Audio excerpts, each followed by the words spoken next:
Oh, LL Nation, what's good? It's the Lucky Lefty podcast. I'm your guy, Shaun Davis at SD2 Mics. Of course, the original Lucky Lefty himself, Malik Zaire.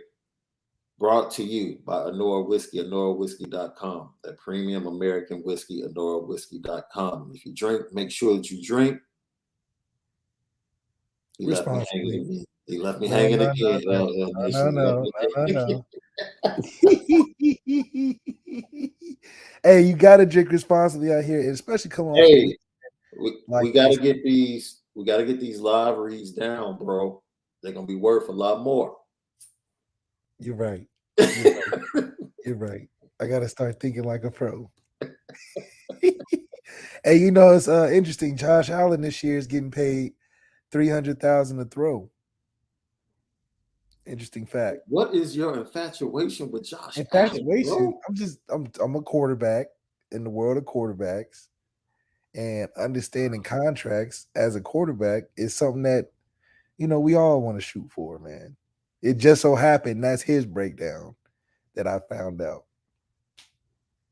Today's show is entitled "A Tale of Two Quarterbacks." Man.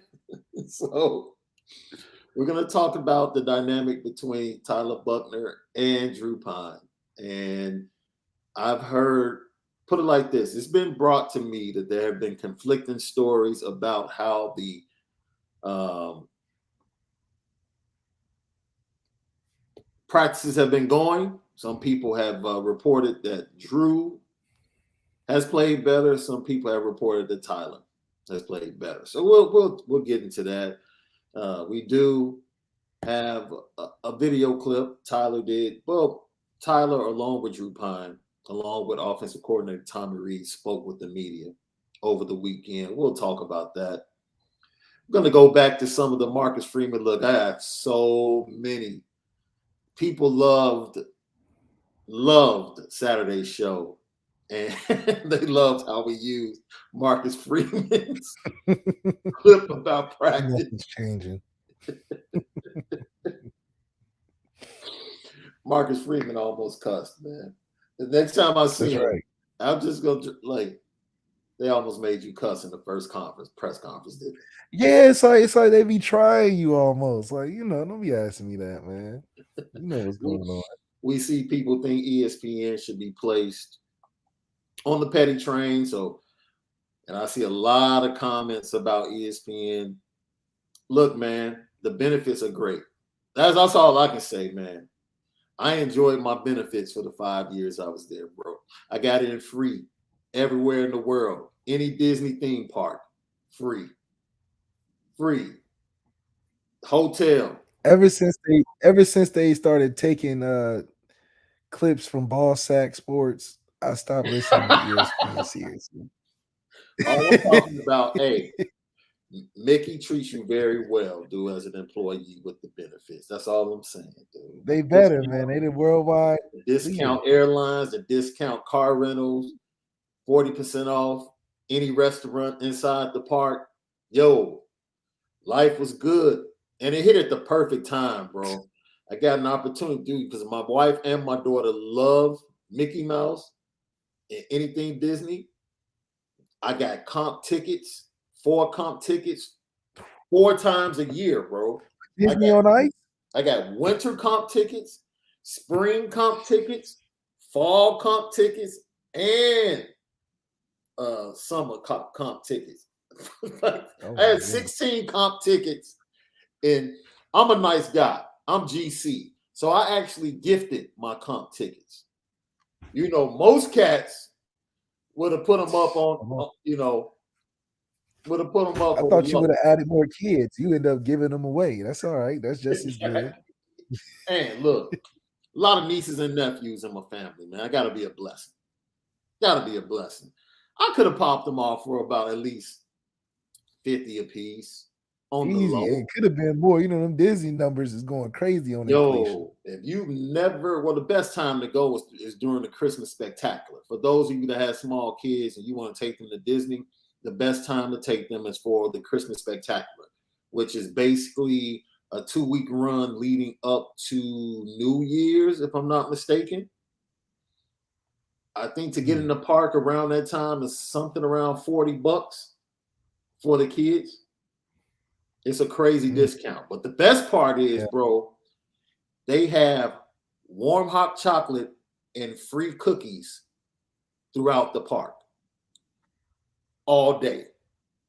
All day. Free chocolate chip, free oatmeal raisin, free sugar cookies, and free hot chocolate. It's the best time to go. It is absolutely, I don't care if it's like 65 degrees in Florida. It's the absolute best time to go than to go sweating in the middle of August, trying to walk around with strollers and all of that stuff. Nah. Yeah, the stroller thing is hard, man. I ain't gonna lie. It gets buddy. real uncomfortable. It's the position of how you got to bend over when you push it. Yeah. It's not fun. But you know the scam though of the free all day things, like Red Robin has free fries, like you could do the refillable fries. Mm-hmm. The scam though is that I only get through one basket. and I want more, and I can't even order more, bro. I'll be too full. That's a great question. That's a great question. Like, what scam ticks you off the most, right? Because for me, when I go sit down at a restaurant, you get the refillable cup, and I'm not about to drink 2 and 3 cups of soda, bro. Yeah, because you want to. You like, damn. It makes sense, but because you know us black folks, we gotta get our money's worth, man. Yes. We gotta drink that $5 worth of refill. Right. That refill drink is a send off for your boy. It's a send off. It's a send off for your boy. It is absolutely a send off. Yo, the other one though that gets me though is Starbucks. As much as I want to go on a bigger, like the grande and the extra tall one. Wait a minute. So the venti is smaller than the grande, right? The tall is the smallest, right? Right. That's actually the same size as all of them. How so? It's one of them mind bending things. The size of the tall, if you fill it up with ice, if you pour that cup of tall into all of the other ones, it'll fill it up the same level. So shout out to Chief Brody, tall, grande, venti, Trenti. They got a Trenti now? All of them are the same size. It's crazy. Got you. Lucky but the scam that I don't like is that I want to get like the venti, but my logical mind is the venti is the same size as the tall, just $5-6 difference. Try it out one day, man. Try it out one day. Yo, this is some crazy stuff. Like for Shaun, Flip said, never take your kids to Disney. They may come up missing. Bro, I live in Chicago. Kids come up on the Amber Alert every day. Like, that's crazy. Like, I don't have to go to Disney. You go down the street. Kids in the inner city of Chicago come up missing every day. Terrible. Like, my daughter goes somewhere. I talk to her about the racket all the time. Dude, when she went to Atlanta for 2 days, the main place where they snatch young ladies. I'm like, look here, man. Make sure that location service is on. It's just crazy because it's like you would think Chicago with all them people in there, it'd be hard to get it off, but they be getting it off. No. And it's like that in most major cities because corruption, bro. Let's talk NB football, man. This could become a totally different podcast.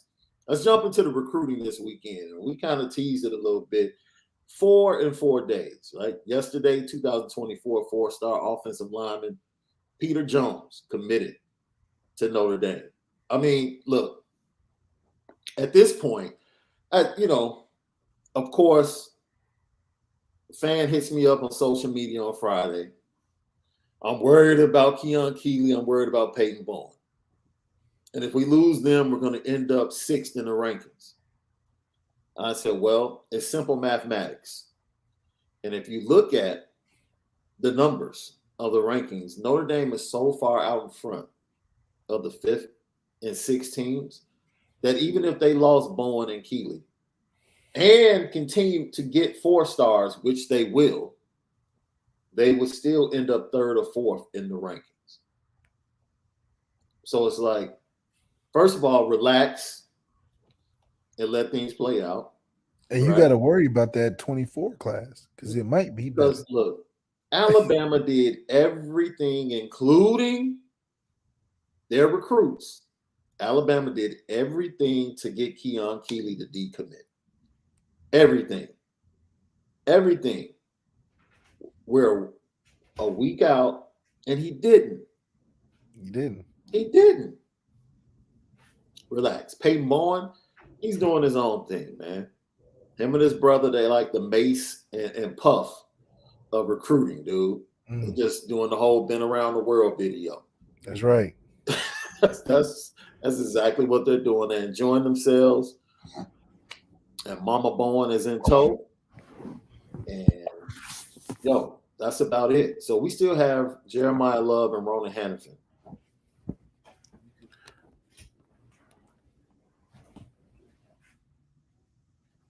They both end up Irish. This is just my opinion. I'm going to go ahead and get my opinion. They both end up Irish at the end of the day. That's just the way I feel right now. That's the way I feel. I can see that. Bro, let me tell you something. I'll get your opinion on this. You would take your recruiting class, right? You were 13, right? 13. All right. Let me go over these commits, bro. You had 2 5 stars. Shout out to your boy Max Redfield. 2 5 stars. Him and Jalen, right? Yeah.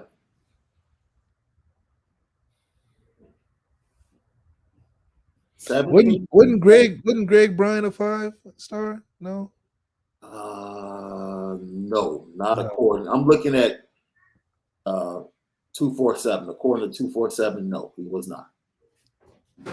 He was a 4-star. Let's see. Torian was a 4-star. Yep. Right? Yep. But in that class, you also had 4 3-stars. Right? The 3 stars were let me think if I can remember. This is crazy, bro. Was 20, a class of 23. You guys had 23, right? Yeah. Who was a 3? In that class, the original rankings, right? By the composite score, Will Fuller was the 17th best recruit in that class, bro. He finished 17th best? He was ranked the 17th best. They must have updated that shit real late. By numbers. They updated. This was at the time. This was like at the time. I don't know. They Wikipedia page that because Will was underrated coming into the class. No. I'm saying he was the 17th ranked recruit in the class, in your class. I'm saying that's a Wikipedia. That has to be Wikipedia paged because Will was underrated coming into school. This is 247. That's great. 247 be long. 247 Sports. Corey Robinson was the 21st ranked. Now that's a lie. I'm looking at the numbers. You know why that's a lie? Because I remember Corey's recruitment because I was there. Dude. And Corey was a 3-star recruit according to 247 Sports. That's a lie because Coach Chuck Martin, who recruited Corey Robinson, literally told me word for word. He was like, yo, I had to check his film out because he's his son. If you look at his film, he's like tossing these little white kids around. It's like not even serious football. I looked on his rankings. He wasn't ranked. Corey Robinson wasn't ranked. I was like, you serious? Because he was on my visit when I committed with me, James Onawalu, Mike Heisman, and Devin Butler, it was my first spring game up there, and I went to the practice and all of that.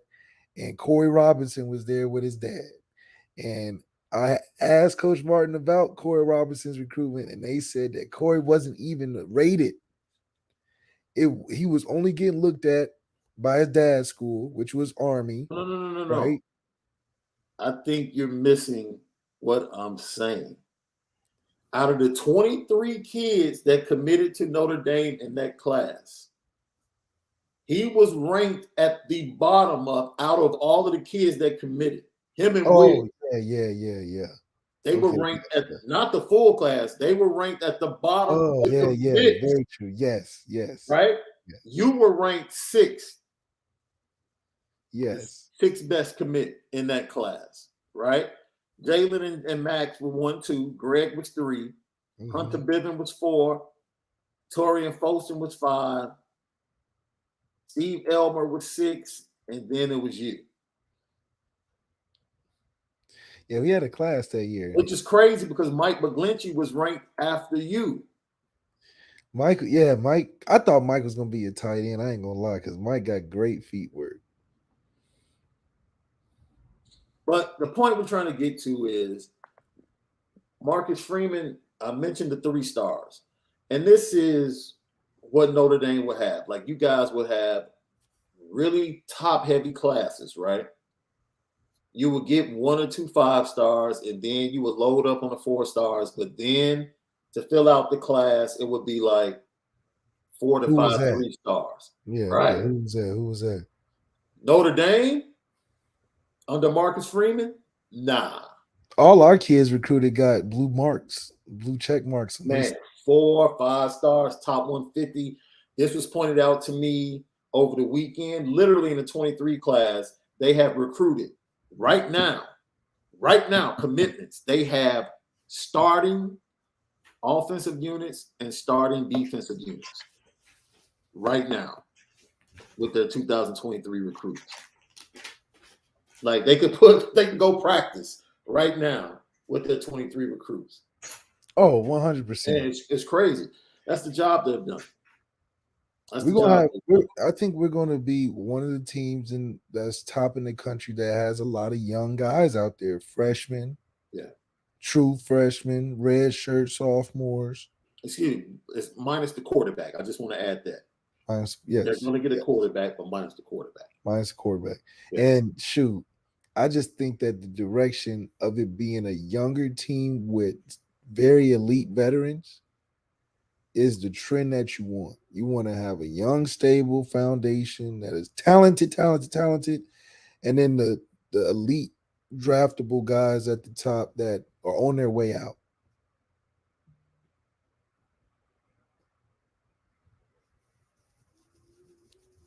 So, like I said, Rona Hannafin and Jeremiah Love still on the book. Samuel Mpemba goes into the fall. Kenny Minchie.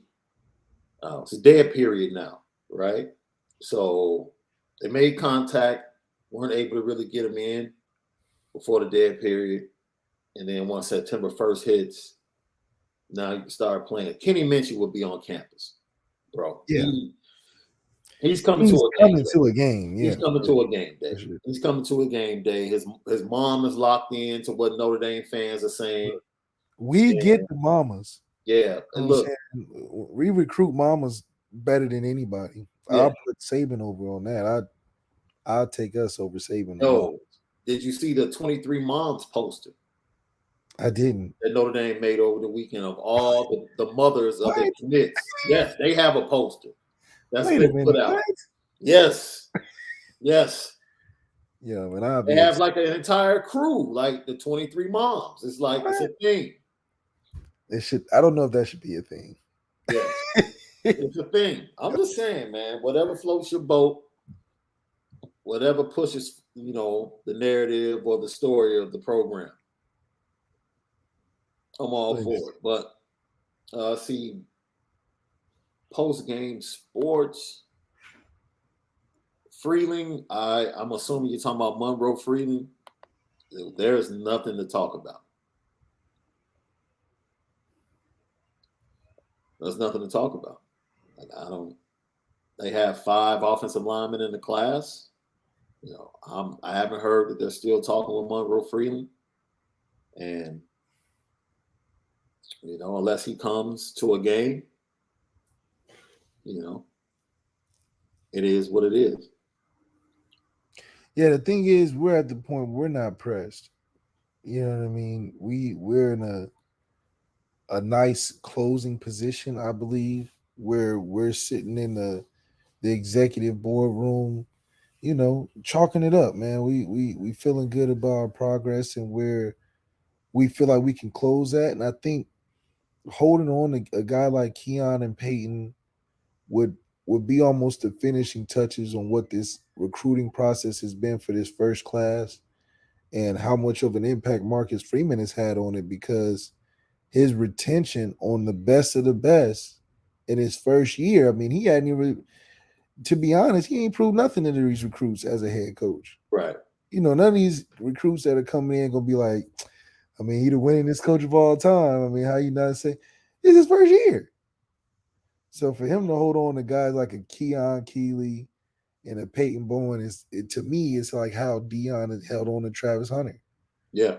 It's the new wave of the kids are seeing more of the value of what they can obtain information wise from their coaches that, may excel over sometimes the school itself. So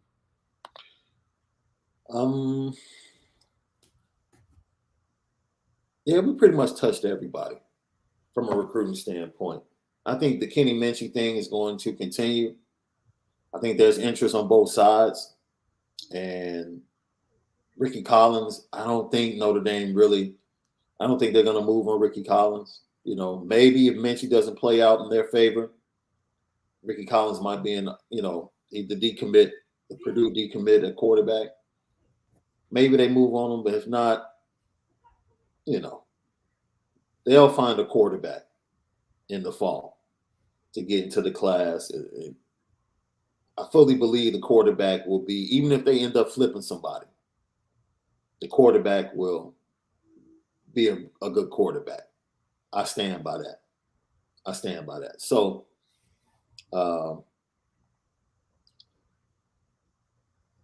let's start with Tommy Rees, bro. So Tommy Rees met with the media, and you'll love to hear this because I'm glass half full with Tommy. Clean slate. That's me. Clean slate for Tommy Rees. Tommy Rees said he watched film on every NFL team,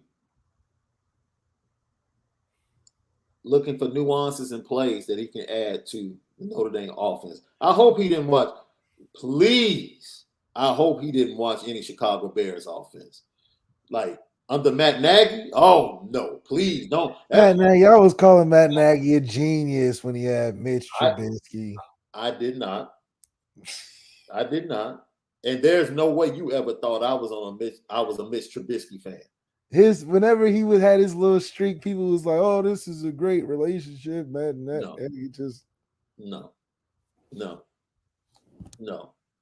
I was that dude from day one. Like, you had a chance to get Deshaun and Pat, and you went and took a dude that couldn't beat out this dude at quarterback in North Carolina? Nah. But speaking of quarterbacks and competition, that's what we have right here at Notre Dame with Tyler Buckner, Drew Pine. Tell of two quarterbacks, man. Two totally different types of quarterbacks. Tommy Rees talks about Tyler really being in his first year, Drew being in year 3, being behind guys like Ian Book and competing against other guys that were in front of him on the depth chart originally when he got to Notre Dame, and battling to, get to the point where he is. And he feels very comfortable with the playbook. Tyler, on the other hand, like you said, year 1, ultra competitive, uber talented, according to Tommy Rees, and it's turning the quarterback battle into what it has become, to where even the media can't agree, right? You had half of the Notre Dame media, lauding Drew Pine after the first practice. You had the other half saying Tyler Buckner had the better day. It's the better quarterback. It's to me, it's funny because I'll say this and I'll stand on this. And anybody that says otherwise, I don't. They might have ulterior motives. They might add up all of the practices from the spring through the first fall practice. It is obvious who the more dynamic quarterback is. It's obvious. It's obvious. Now, if you want to go throw by throw, situation by situation, it's a competition, right? Tyler Buckner had a better spring, flat out. And there's only been one practice in the fall. So if anyone's giving off a narrative that, man, this race is like close, and I'm glad Marcus Freeman said it. He said, I'm going to name a starter. He's like, I'm not waiting to name a starting quarterback. I'm going to name a starting quarterback as soon as I see it. Oh, okay, yeah, that's right. That's what Marcus Freeman said Friday. I'm not waiting. I'm not trying to hold back, be secretive. As soon as I see the starting quarterback, I'm going to name the starting quarterback. Man, he should have took it a step further and said, damn it, it's Tyler Buckner. I mean, because at the end of the day, you got to look at it like this. We both talked about Tyler Buckner needing to be in New York in order for this team to go to take it to the next level. Right. Now, me and you both can be honest and sit here today and say that at this very current moment, Drew Pine has no chance of making it to New York. Has none. That's your honest opinion. You don't think he makes it to New York? No. Okay.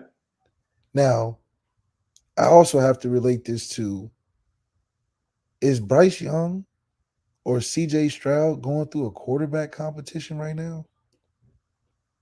Absolutely not. And I will say this. Mac Jones went through one with Bryce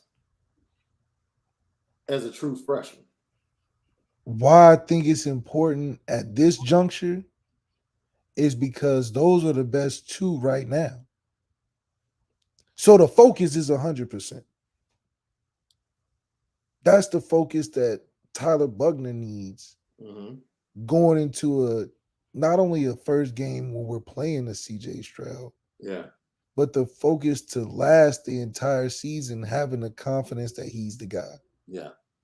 Yeah, the competition stuff is cute if you're not trying to win a championship.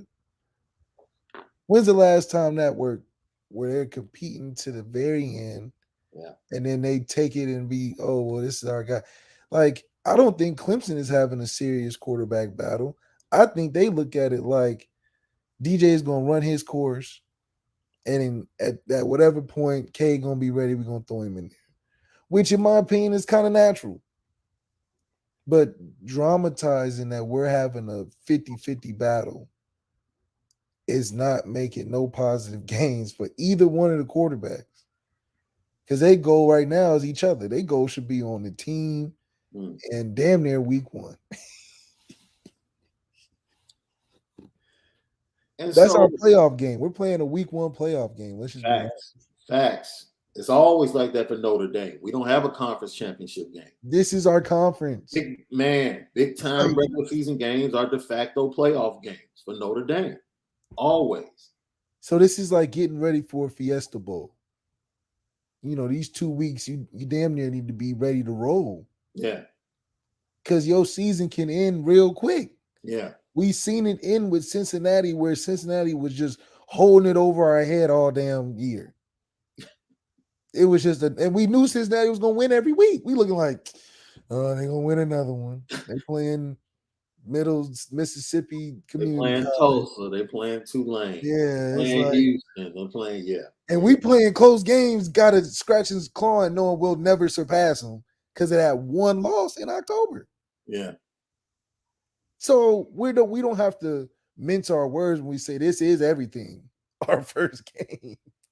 Unless Ohio State just is terrible or something, or Yeah, Mike Sullivan says if you have two quarterbacks, thank you, Mike, for tapping in, then you don't have a quarterback. That is a long time saying. There are situations where I will push back and disagree. Right? The situation that you pointed out in Clemson, I think they have a quarterback. DJ is their quarterback. But they have two quarterbacks. But they got two guys. They got two guys. Don't get it twisted. Right? Like Kelly Bryant, and Trevor Lawrence. Kelly Bryant was the starter. But like you said, Dabo knew what he had in the chamber. Like, yeah, he knew the knockout blow where it was. Right. Don't get it twisted. So, but they were good with Kelly, though. That's my point. Yeah, they just they didn't beat Bama in the college football playoff the year. And that's all it took. If Kelly Bryant had stayed in that Texas A&M game, they probably would have eventually beat Texas A&M. They would have won. So, they had a quarterback good enough to get them to the college football playoff. And that wasn't good enough. I would have loved to see Kelly Bryant instead of Trevor Lawrence against Notre Dame. I can tell you that. I can tell you that. You would have had a chance, huh? I can tell you that 100%. If Kelly Bryant had walked out to take that first snap, I would have been. I'm not going to say that. I'm not going to say that. You don't have to. I'm saying. You know why? Because Kelly Bryant's better than DJ. And DJ done took your boy to the wire. I say once again, if Kelly Bryant had walked out as the starting quarterback down in Dallas in 2018, I would have felt much better. I think most of LL Nation would have felt better too. Now you can go up there. Trevor was 33-1 or something. Hey, man, you can shake, shimmy, and throw the pom-poms for Kelly Bryant all you want to. We got a chance. All I'm telling you is I would have rather seen Kelly Bryant on the field than Trevor Lawrence. That's all I'm saying. Look, Lefty podcast. So, yeah, it's just interesting that everybody, and I will say this, right? You pointed it out Saturday. We did our show Saturday instead of Friday because I was at practice, and I'll be at practice on Thursday. After today, Thursday is the next scheduled practice. So, you spoke about decision-making being the most important thing for Tyler Buchner. Yes. Especially with the talent he has around him. Yes. It won't be about having to come out, put up 500 yards like Jack Cohn did, throw the ball 50, 60 times. Mm-hmm. Can he be your quintessential point guard? That's it. Can he be Ty Lawson in North Carolina starting? Ooh, you picked. That's my favorite. Woo, Jeff McGinnis and Ty Lawson were my two favorite point guards at North Carolina. That's right. That's right. That's a good comp. And Michael Mayer could be your Tyler Hansbrough. He could be your Tyler Hansbrough. You be straight. You be straight. That's a championship combo. Now, I would say that, yes, I have said that Tyler Buchner needs to be in New York. But the way this team is constructed, if he just does enough, he can be in New York if he just does what he's asked to do. I look at it like when Deshaun took over when I got hurt. Yeah. The team was constructed for the right guy to win that Heisman trophy. Yeah. If you just did enough, it was hard. Yeah. But you don't have to play Lamar Jackson good to get to New York because the team is really good. Yeah, Lamar had to do that. He had. Cam Newton had to do all of that. Right. To get to New York. Facts. Or they would have never, it would have been too hard. That was a 5-17 without Cam Newton. Oh, easily. Like, these are a bunch of average, not average, but Cam made him look really, really, really, really, really good. Tyler Buchner doesn't have to play like Jameis Winston, Cam, or even Johnny Manziel in the year he wanted. He's just got to play big in big moments. Yeah. He's got a lot of opportunity this season for Heisman moments. Yeah. Game-winning touchdown versus Ohio State or something crazy, or a stiff arm USC safety for the game winning touchdown against Caleb. You know, these are moments. I didn't say he got to throw for 5,000 yards in the season, but if he puts big moments up all season, he'll be in New York. Yeah. For sure. But that's going to require him playing better than what Jack's efforts got us, which was 9-10 wins. We're talking about minuscule differences, but they're great differences as well. If you can get that much better at that position, Notre Dame will be the dynasty Alabama is. Yeah. And then one of the other things that is not being reported, right? You can say, and I think I said this Saturday, watching Drew, he got better as the practice went on. And I think he played his best in the last team session, right? I reported that he threw a dime, the best throw of the day, to Braden Lindsey in the corner. And it was a fantastic catch by Braden Lindsey. I'm telling you, Drew Pine is going to look good every practice. Explain why. You've been saying this. He's just I've been saying it. Yeah. Drew Pine is the quintessential by the book type of guy. He's going to look good in structured situations. You know how some people they do well in structure, they can work in the job and be a company man. You know, you a company guy. And then there's guys that's like, I just don't fit the company mold. So, you know, when I got to have my tie on every Wednesday, I might miss a day, you know. I might come in a little later, and I might not be by the book. Drew Pine is a by the book guy. And practices more than likely are structured. So when Tommy Rees get on that script and say, we running these plays today against these looks, Drew Pine by the book is going ping, ping, ping, ping, ping, ping, ping, ping. Oh, man, you look great. You right. And that's what Tommy said, right? He knows everything. He knows the playbook. He throwing stuff without looking. You can show him nothing you can't. That he's going to be fooled by. Yeah. Because it's practice. Yeah. It's scripted. Yeah. There's live components in it. But more times than not, you knowing what you get. You a company guy. Right. When the live bullets come and it's some off kilter stuff, a guy may trip and fall, and you go, oh shoot, it ain't looking like structure. They're not finna hold up on me now. Right. Can he make those same plays? Yeah.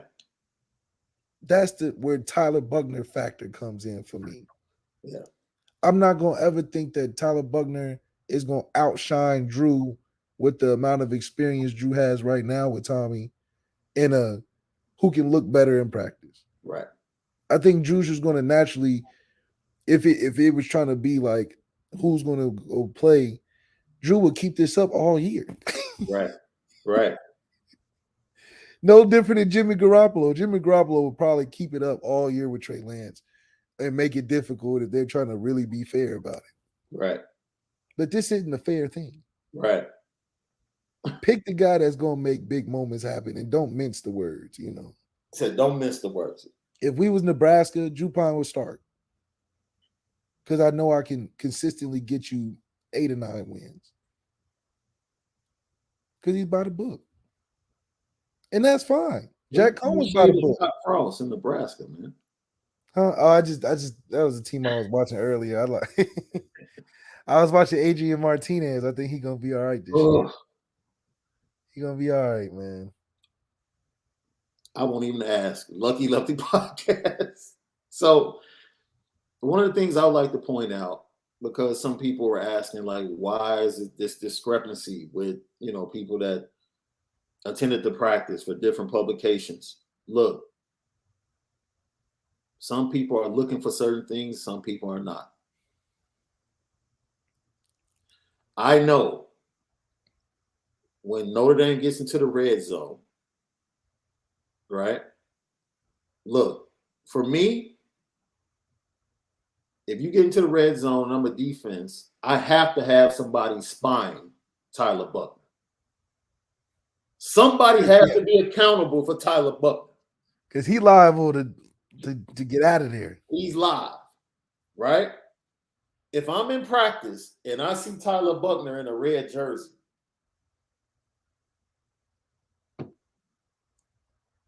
he's not moving. I know he's not moving. Yeah, no, Tyler gonna keep going straight. So now I can stick in coverage. Yeah. And now it's all about defending the routes, staying locked into your man. And Tyler Buckner is just standing in the pocket, looking. And when you're in practice like that, you don't throw the ball away. In a game, okay, this is where I throw the ball away.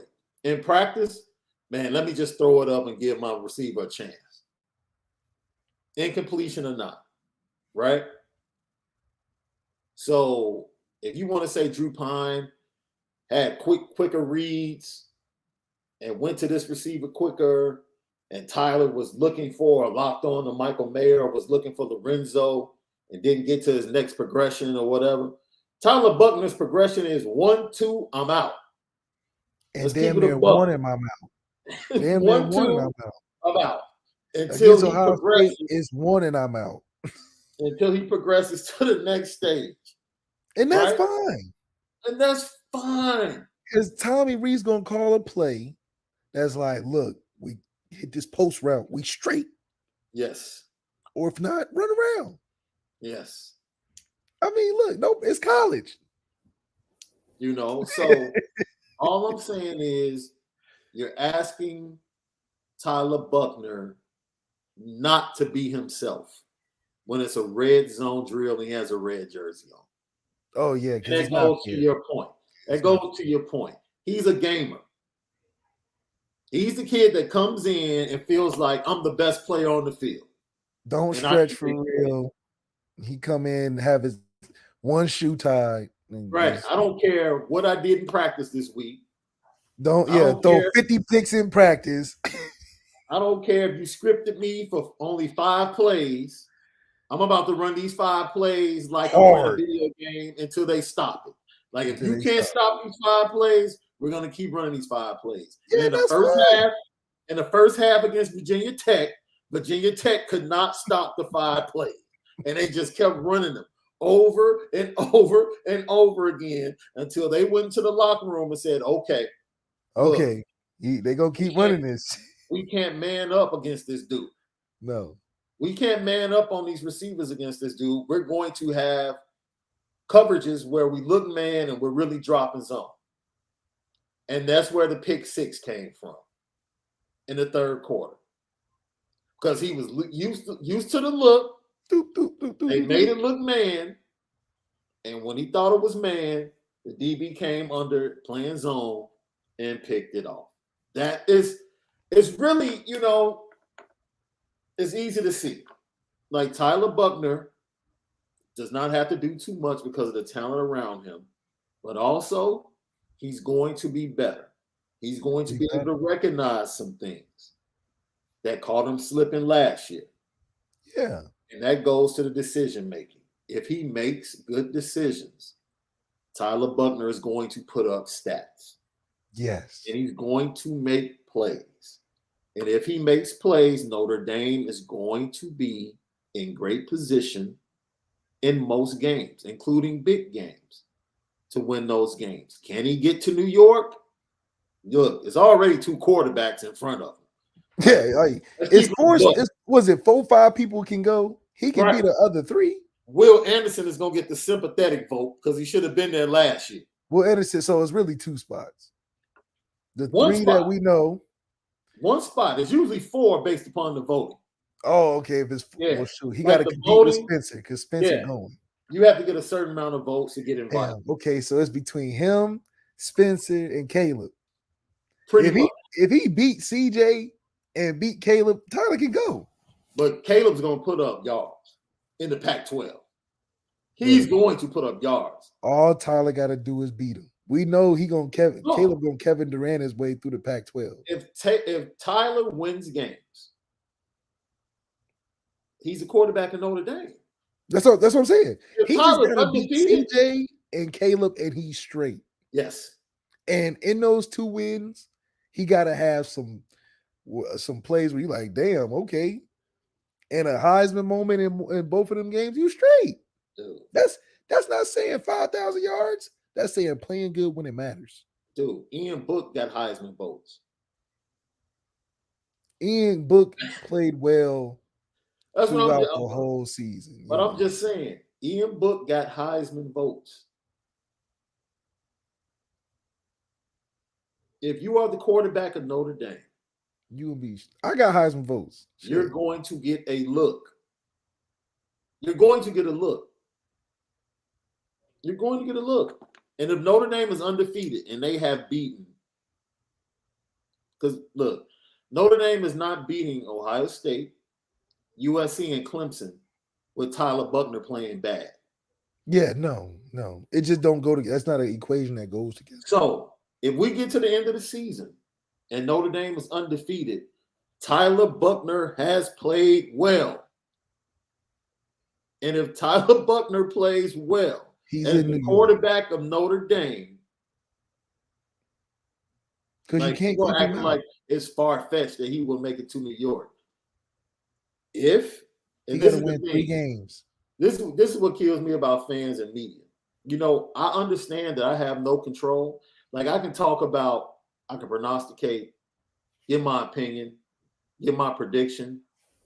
You do understand that these athletes control how their careers go. Like I literally have no control over that. Yeah, I love when people try to take credit for what an athlete does. Like I told you they were good. I told you they were a bust. I told you this. You have no control over that, man. No. You're taking a guess like everybody else based upon your opinion. Yes. And as much as we think about Tyler Buchner, and as much as people see what in practice and report, based upon what you said and who he is, Tyler Buchner can walk on the field every week and put numbers on the board, as Pusha T would say. He could just do things that Drew can't. And those are things that when you're going against guys like Will Anderson, oh man, you're gonna need to pull some of them tricks out. Yeah, it's tough. It's a tough year because the 2 quarterbacks are already they pretty much already have their seats in New York. Yeah, they just passing time. They really passing time.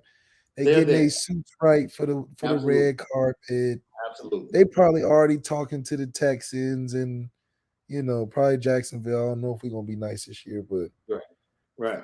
They getting ready. They getting their agents together where they gonna live at. That's what I do. With all of that said, man, 2 different quarterbacks. Tommy Rees mentioned it. Tommy Rees has to go find nuances and things because, he has to be prepared to call 2 different games. In a sense. Don't do that to yourself, Tommy. Go in there, clear mind. And I won't say 2 totally different games, but with Tyler Buchner, there's certain things you can call that you're not going to call with Drew Pine. Oh, yeah. You're not finna call read option in the 20 going in for the score unless you just trying to throw somebody off where you're like, oh, they got me Peyton Manning style, the QB keeper. But, now I'm not going to say Drew can't get away from defenders, but Will Anderson, Isaiah Fowski. Yeah. Ian couldn't get away from some of them big suckers. And Ian was considered a playmaker until we saw, them 4 All-American D linemen. Yeah. Ain't what you can do with that. Yeah. So, that kind of explains it. And I hope we gave you guys some insight, right? Like everybody was reporting on a red zone period at the end of practice. They had some other team sessions and parts of the practice, but Drew Pine played very well. especially in that last team session in red zone. He played really good, made some really good throws. Marcus Freeman talked about it. Tyler threw an interception in that same period that wasn't his fault. The media doesn't know that. All they see is the interception. Marcus Freeman comes to the press conference and flat out says that was on the receiver. They ran the wrong route. Wow, he actually defended the guys on his team. That's refreshing. Yo, that doesn't happen normally in Notre Dame. The quarterback doesn't get protected. Wait, did he say it in the media? Did he say it to somebody that said it to somebody? No. He actually said it in his press conference. In front of the cameras? Yes. When it was on. Is this a novel concept by head coaches in Notre Dame? That was the head coach or the one of the team managers or something? It was actually the head coach, Marcus Freeman. Yes. And nobody wrote it down for him. He didn't read it from no page like no publicists. No. He actually had his back. The quarterback's back. His quarterback? Yes. And it wasn't his favorite or nothing like that. It's just a guy on the team. No, wow. Yeah. Things are looking up. Are you saying things are new at Notre Dame? It's a new day? Man, I just thought the tradition was to just bash your teams.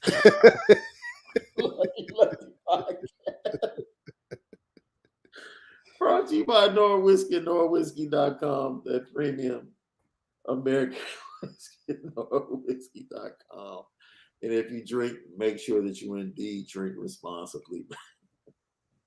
So, yeah, just understand when you hear reports coming out of these practices, you have to have context and you have to know what's being asked of these guys in that particular play and what the look was. And like in media, Justin Fields, fans were upset and the media was upset because Justin Fields was talking about certain plays and it seems like this, it seems like that in practice. And Justin Fields was like, you guys don't understand what we're being asked to do at that point in time. You may see one thing, but if the coach is asking me to do something else to get a look, that's what I'm going to do. And he was like, if you guys don't know that, then you can only judge it by what it looks like. And he was spot on. We don't know. Marcus Freeman. The media is sitting up there like, jot down, Tyler threw a pick 6. And Marcus Freeman says that's not on Tyler. And that's why I went to Tyler and said, go get on him. Go get on that receiver right now. Go get on him. Because it looked like a bad throw to me. But now that I understand from the coordinators, no, the receiver messed up. Okay. You should have went over there and ripped him a new hole. Yeah. Go tell him, like, yo. Go tell him about himself. We can't have that. That's right. And if you don't have all the nuances, which I'm glad now the head coach gives us more information as well. Doesn't keep the fan base on the outside. He's able to go ahead and properly convey the nuances and what's going on. And that's what you like about Marcus Freeman. So hope you enjoyed the breakdown of the two quarterbacks. We have our opinion. We thought as a podcast that Tyler Buckner should have started last year, knowing that this year was going to be crucial squad and crucial. And that was before Brian Kelly left. Yeah, that was while he was there. So look, we do have this though, bro. Tyler Buckner was asked about what he's been working on, to become a better quarterback. And he talked about his development and his improvement. Biggest development has probably come in the leadership aspect and, excuse me, and really owning the role of a quarterback and, fully taking that on. And, I'd say from a physical standpoint, I just say my feet. That's been something I've been working on for a while, is having great footwork. And, I think that's improved, and I'm going to continue to work on it. So, leadership, footwork. Hey, don't throw it to the other team, man. Keep your hamstrings healthy. It's really that simple Yeah. for the young kid. It really is. It really And is, hand bro. that damn ball off. That's all. Jay Golden, is the quarterback battle really that close? And if it is, should we be concerned? I hope not. Shit. Marcus Freeman said he gonna call it when he see it. So, a guy from Dayton, when he tell you he gonna call it when he see, he gonna call That's it what when he he said. see it. He said, That's when I'm right. waiting, when I see it, we're gonna tell you who the starter is. Joe Long. Thank you for tapping in as always. I heard Fisher and Leofow, maybe my two-face, sat out second half of practice. It wasn't confirmed if it was an injury, and they said humidity was pretty bad. Hope not injuries. Yeah, you just don't want to push guys over the edge on the first day. Good grief. Is that right? You don't want you advocating for the players on the first day, Malik? Shoot. It seems like everybody's getting a change of heart over there in South Bend. So I do think that it's a process to everything. And I think what we're seeing now is that recovery time sometimes helps when you take a rest, man. Hard. It's not changing. We're not changing what we're doing, and it's going to be hard. We had a couple guys that couldn't finish practice today, and it's their job to make sure they're available for practice. It's the trainer's job to make sure they protect the player, And so I was trying to send a message to those players that, hey, whatever you have to do to make sure you're available for practice. We had a couple guys go out because of heat, and whatever you have to do to make sure you're available, we have to do it because we're not changing. Because I believe in what we've kind of scheduled out through this fall camp. I believe this is what we need to be prepared to go. And we're not going to change. We'll always look at and review and debrief and say, is there anything we can do to enhance? But the length of practice, the effort, the way we're going to challenge our players, that's not going to change. And so if they're looking for us to pull back, it's not going to happen. They have to continue to do whatever it takes to make sure they're ready to go. It's got to be hard. It's not changing. Boys better get them orange slices. Pineapples, bananas, whatever you need to get. Look, Better. Joe, I was there. I saw Blake Fisher. Blake Fisher didn't even make it to the last team session. He made it to the run game session, 7-on-7 shell, a period and a half before that. Man, jersey was off, t-shirt, and the way he was walking, I felt like it was upper body, just the way he was grimacing. And I was like, oh, okay. Well, he took that whole year off because he got hurt real early. Well, he hasn't played a lot. He came back to the whole game. Yeah, you sit around and on that training table getting fat. No, he did gain weight, but I don't think he gained that much weight. I mean, not getting fat as an action, not as a. He looked good. Yeah. He's saying getting fat as an action. You out there just eating snacks on the rehab table, just see that 2 weeks moving. The 2 weeks you go home before camp always messes you up, boy. Because you go home, you go to your high school, you kick it with your boys, y'all out eating wings, a little beer. You come back. Yeah, it was all good just a week ago. Oh, good. In that first couple practice. Well, you got to know, man. You messing with Heisman. You know darn well that first practice is going to be off the chain, bro. Maybe not. Because his first fall practice was under Club Med, under the previous regime.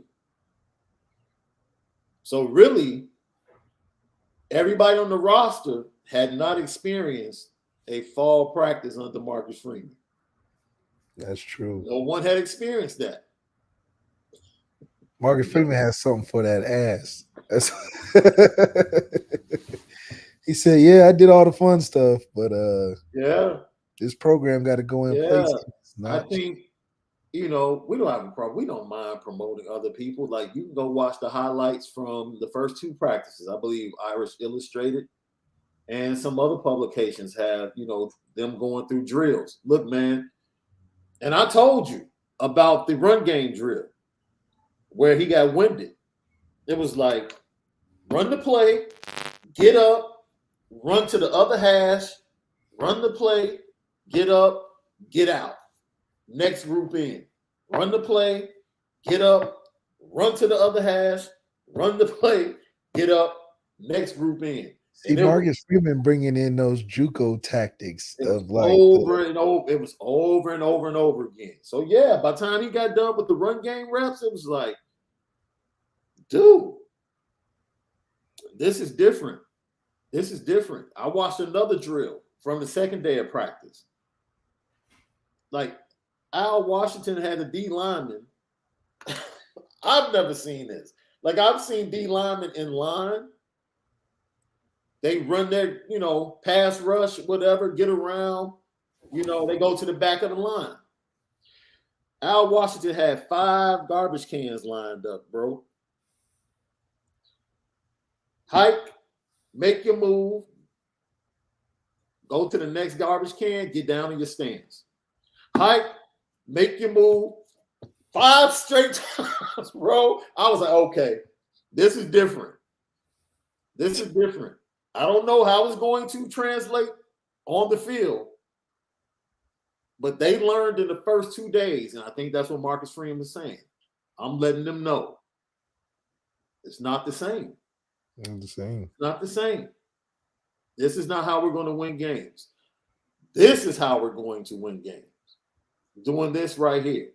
Like when you go back to your dorm room at the end of the night, you shouldn't want to do nothing but lay up and have ice bags. That's it.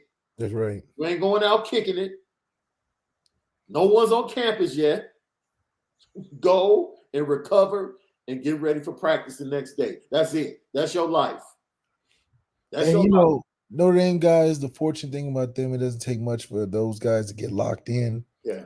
I think the focus is there. I think Marcus Freeman brought the intensity that was met. I think the players kind of expected it to be intense, and it was met with that intensity. And I think it's the melding of the minds here where they're getting what they've been waiting for, really. And so now it's just a matter of who's going to stand out when it comes down to making that final selection. And it's still early in camp, but the only thing needs to be made this early is the quarterback decision. Yeah. And if it wasn't for Al Golden, it probably would have been worse. Because Al Golden was the one who was like, man, you don't really want your wide receivers and your DBs running long distances starting off. So let's start with red zone. Like, because if he had just went full field, it would have been crazy. At that pace, yeah. So, US inmate 87, thanks for tapping in. Is it me or does TB12 release the ball low? Don't even matter. Is he throwing it to the other team or not? Because we got to throw out the extra stuff. Is his decision making there or is it not? I think that's pretty much that's where I feel about it, bro. Like we can talk about sidearm, this, that, and that. Does he get the job done? Does he get the job done? That's it, man. Get the job done. That's all I want. All I want to know. Can he get the job done? You know what time it is.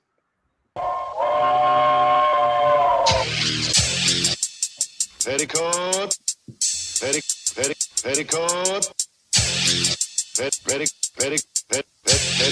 Petticoat Junction.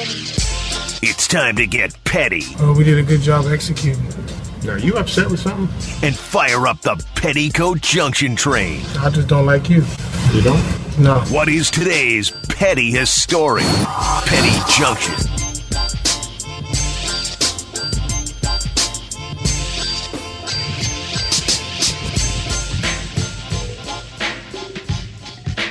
Petticoat Junction. Yep. Petty Junction, pettiest stories of the day, brought to you by Onora Whisky at OnoraWhisky.com. That French American whiskey at OnoraWhisky.com. So, bro, ESPN is thrown on the petty train for the way they've been dogging Notre Dame over the weekend. Fans talked about it in the chat, and I'm at this point as a fan, bro. You really must love us. You really must love us. You want to be us? Is that what it is? Is that what it is? Is that what it is? Like, that's fine. You know, because we take up space in the minds of your producers all the time. All the time. Just throwing shade. All the time, right? Always got something to point out negative. Right. And this is my problem, bro. We talk Notre Dame football, right? But we could actually talk college football, right? You guys, man, if you're going to watch other podcasts and other shows that are centric about another programs, let's say Ohio State, right? And they start talking about Notre Dame. They have no clue. They don't care. They don't do any research, right? I literally listened to one show say that Notre Dame secondary can't match up because of the recruiting stars. They didn't even use like logic and numbers. They just said the recruiting stars. And I was like, you do realize that Notre Dame's entire secondary is like 4-star or higher. Not to mention that from a scout standpoint, Notre Dame has two players looked at as first or second day picks in the draft. In the secondary. With a sneaky one that I predicted. It's Cam. I think no. Cam's not sleep. I think that Cam is, to me, second round. I think he's going to be a second round pick. If he has a tremendous season, he might jump up to the first round back in and like runs a 4.4 at his pro day or something like that. By all means, I don't control that. That's on that young man. If he puts in the work, makes it happen, so be it. Tariq Bracy, though, and the way he's being spoken about by coaches in the first few days of practice, let me tell you something. He has a chance. I'm not sure Tariq is going to run fast. That'll be my only thing. But with the value that's put on the slot defender in the NFL, if you can be a premium slot cornerback going into the NFL, you have some value now. Tremendous value. So, look, it's a joke.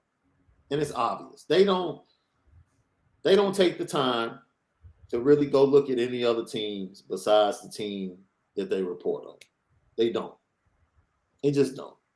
And it's obvious when you listen to them talk about other teams. Like, they just don't know. They don't. So, I wouldn't even tool worker, I don't even know who Uncle Joe is. Who is Uncle Joe? You guys had to explain that to me. I don't even know who Uncle Joe is. That's petty.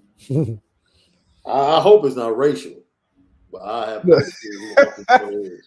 I'm just saying, like, you have to explain it to me. DeJounte Murray, bro. Now, I stopped short of putting him, Trey Young, and that boy, John Collins on the petty train. I stopped short last week. I said, I could put this on the petty train, but I'm not going to do that. But I have to put this cat, DeJounte Murray, on the petty train, bro. Yeah, like. Look, man.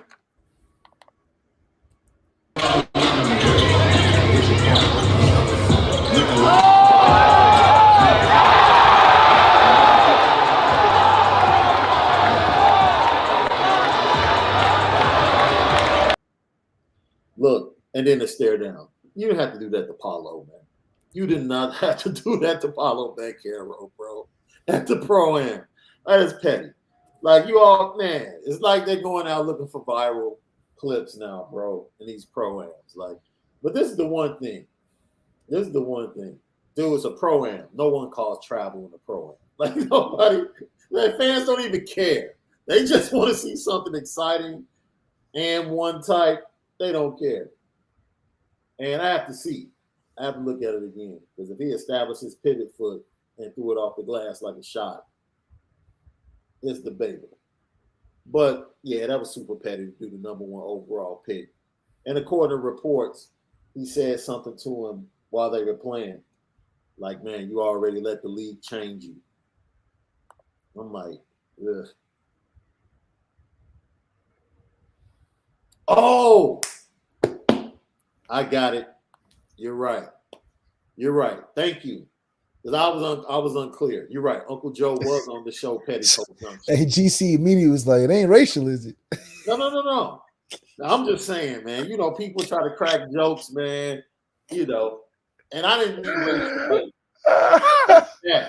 Hey, is that 2022? Is that the times we living in? I'm man? just saying, you know, when you try to use it from that standpoint, that's all. I wasn't like being facetious or anything. There was no blowback intended or anything like that. With the Michael Jordan, I took that personally. Oh man, yo, it is what it is. So, closing remarks on what we talked about between Tyler Buckner and Drew Pine today.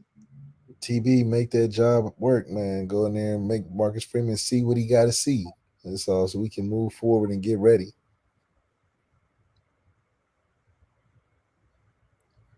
Look, man, Notre Dame. Look, it's not official because Marcus Freeman hasn't said it. Notre Dame has that quarterback. I'll say it. You know, Lucky might wait. Notre Dame has their quarterback.